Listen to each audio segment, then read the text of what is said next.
Olá, criptomaníacos! Começou o mês de outubro. Se eu fui pobre, já esqueci, hein? Vamos que vamos, é hora de botar aqui um vinhozinho. Começar leve, começar com vinho, né? Que, ó, nada demais. Vinhozinho, né? Para acompanhar o nosso jantar, uma coisa leve, uma coisa light.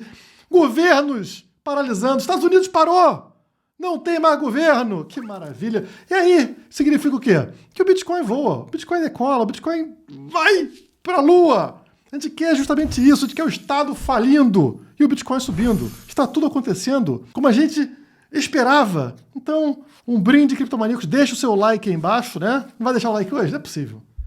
O que eu tenho que fazer mais para ganhar like nesse canal? Deixa o like aí embaixo, se inscreve no canal. Ah, Guilherme, não estou enxergando nada com essas luzes piscando. Que luzes piscando? Está sem luz hoje. Tem nem luz aqui.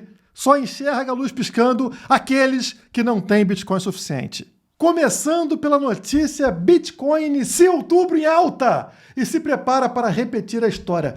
Você vai me avisar que vai repetir a história agora? 1º de outubro, aqui no canal Criptomaníacos, eu aviso isso desde antes dos portugueses chegarem no Brasil. Mas o que importa aqui é que estamos entrando neste maravilhoso mês de outubro, como vocês podem ver aí na tela, é o mês mais verdinho de todos, historicamente, né? Praticamente todos os anos na cor verde, somente 2 anos muito negativos aqui de bear market, né? 2014 e 2018, temos cores vermelhas. Em todo o resto é um mês positivo, o mais positivo de todos, e ele será seguido por novembro, 46% de alta em média para o mês de novembro. Então estamos entrando num período mais feliz e mais promissor de um ciclo de alta, elevando a probabilidade do Bitcoin seguir os outros ativos do mercado. Vimos, por exemplo, a Bolsa Americana, né, o SPX, o S&P 500, tendo essa disparada de agosto para setembro, né, uma subida muito forte, muito vertical na Bolsa Americana, assim como aconteceu com o ouro também na virada de agosto para setembro. Olha só, lateralização seguida de explosão de preço vertical para o ouro.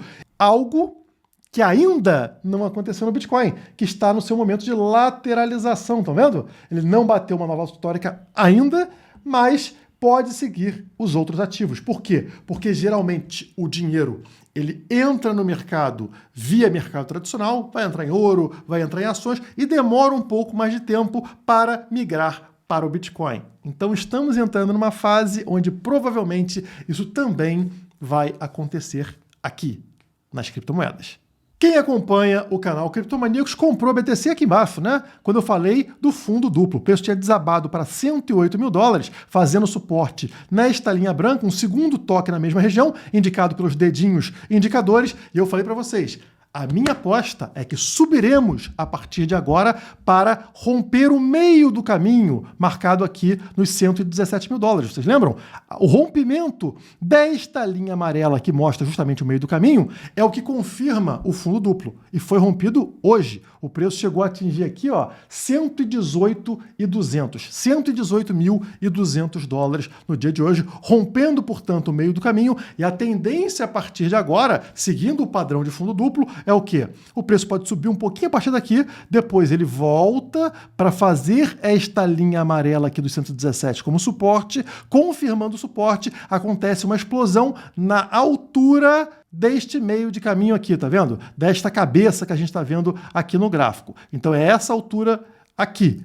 Pegando isso e jogando para cima da nossa linha amarela, a gente nota que a tendência é o preço ir buscar lá 125, 126 mil dólares, portanto, uma nova alta histórica, já que a alta histórica até o momento está aqui, ó, em 124 mil dólares. Só que um rompimento de alta histórica vai gerar também um rompimento dessa resistência que a gente está vendo no gráfico semanal aqui nos 119 mil dólares, né? Esta linha branca aqui, que vem segurando o preço há muito tempo, né? Olhem quantas semanas aqui parando exatamente no mesmo ponto, na mesma resistência. Um rompimento de resistência como esse, somado a um rompimento de alta histórica, deve levar a uma forte disparada de preço para o BTC, podendo dar continuidade àquele padrão gráfico de longo prazo que a gente tem aqui. Vocês estão vendo? A gente está vendo um ombro, cabeça, ombro invertido no gráfico do BTC, esse é o gráfico mensal, tá? Então, gráfico de longo prazo. Vocês percebam que a gente fez o rompimento do pescoço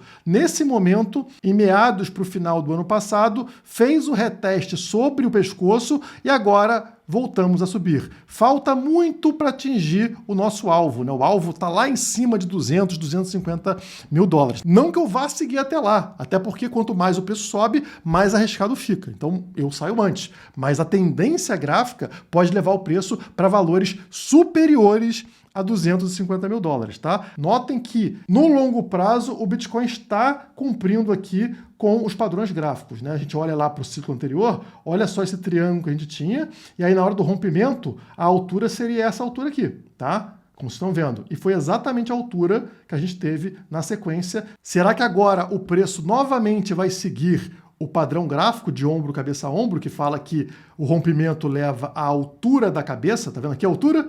Então levaria para aquele potencial lá acima de 200 mil dólares. Se depender das notícias, é bem possível, como eu vou mostrar para vocês. Nós estamos vendo aí uma tendência maior de corte na taxa de juros dos Estados Unidos, entre outros problemas aí que elevam também a chance de aumento da liquidez. Algo parecido com o que tivemos lá em 2020. Em 2020 tivemos a pandemia, vocês lembram? E o que aconteceu aqui com a dominância do Bitcoin? A dominância do Bitcoin que vinha caindo já, ela sofre uma reversão de meados para o final do ano de 2020. Por que acontece a reversão aqui?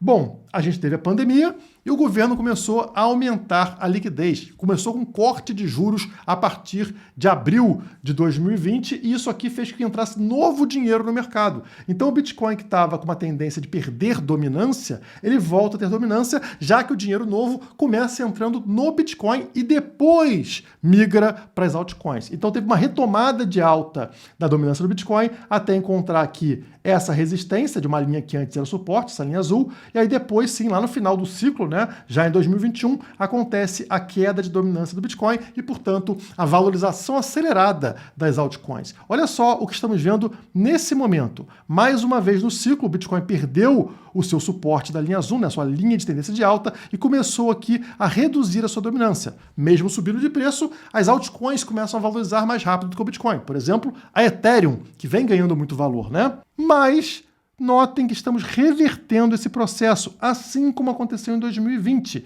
E o que estamos vendo nesse momento? O início do corte nas taxas de juros, assim como aconteceu em 2020. Então é possível que novo dinheiro entrando no mercado cripto entre primeiro no Bitcoin, elevando mais uma vez a dominância do Bitcoin, antes de que a gente tenha uma out-season mais forte. Se depender do Fed, é o que vai acontecer, né? Chance do Fed cortar juros em outubro sobe de 86% para 99% após ADP nos Estados Unidos.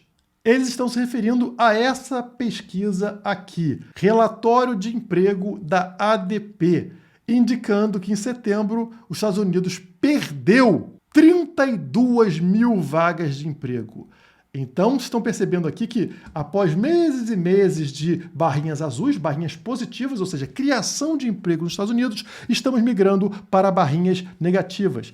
Perdas de vagas de emprego mês após mês. Junho negativo, agosto negativo, setembro ainda mais negativo. Isso mostra um mercado que está afundando, precisa de ajuda, precisa de aquecimento. E como que o Estado, como que o governo aquece esse mercado? Cortando taxa de juros. Se não fosse o bastante, tivemos essa notícia hoje. Por que o governo dos Estados Unidos foi paralisado?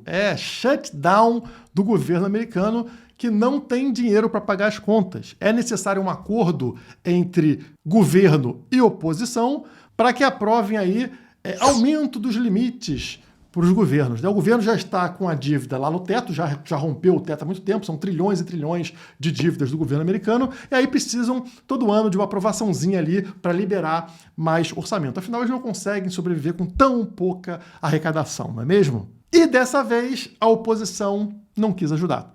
Então, sem acordo, o governo americano está paralisado. O que significa isso, pessoal? Aqui embaixo a matéria explica para a gente. Em geral, trabalhadores essenciais continuam em atividade, alguns sem receber salário, enquanto funcionários considerados não essenciais recebem licença temporária sem remuneração. Serviços como programas de assistência alimentar, educação pré-escolar financiada pelo governo federal, concessão de empréstimos estudantis, inspeções de alimentos e operações em parques nacionais devem ser restritos ou interrompidos. Desde 1980, o governo dos Estados Unidos registrou 15 fechamentos.